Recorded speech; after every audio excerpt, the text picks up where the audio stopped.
झड़वा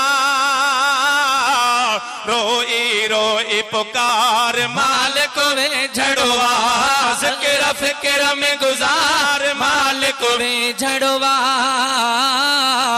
रोई रोई पुकार मालिक वे झड़वा है अल्लाह अल्लाह अल्लाह अल्लाह अल्लाह अल्लाह अल्लाह ला इलाहा इल्लल्लाह ज़िक्र फिक्र में गुजार मालिक वे झड़वा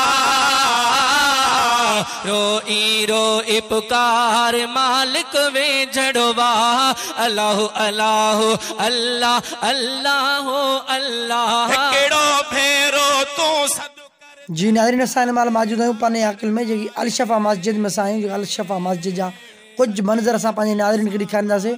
अचो नाज़रीन अल शफ़ा मस्जिद जा मंज़र तव्हांखे ॾेखारियूं।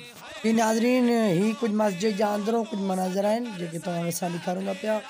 ही मस्जिद जा अंदरों मनाज़िर तव्हां ॾिसो था पिया। जी नाज़रीन हाणे तव्हांखे असां दीदार करणु क़ुरान पाक जी जेको मस्जिद में लथो जो ॻोल्हा में आयो। अचो नाज़रीन क़ुरान पाक जी दीदार कयूं। रोई रोई पुकार मालिक वे झड़वा गालबुल का असां हिकिड़ो गॾु आहे तो इलाइक़े जो आहे। अस्सलाम वालेकुम। वालेकुम सलाम। नालो छा साईं? मोहम्मद मुबीन। जी मोहम्मद मुबीन असांखे कुछ मस्जिद जे बारे में ॿुधायो।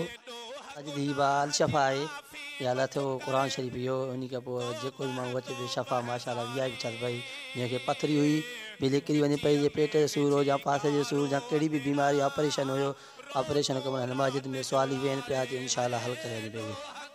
जी हिन जो चवणो जेको ऑपरेशन या पथरी जो मसलो हुयो उहो ख़ुदा जे हुकुम सां मस्जिद जी शफ़ा सां बिल्कुलु मसलो हल थी पियो वञे।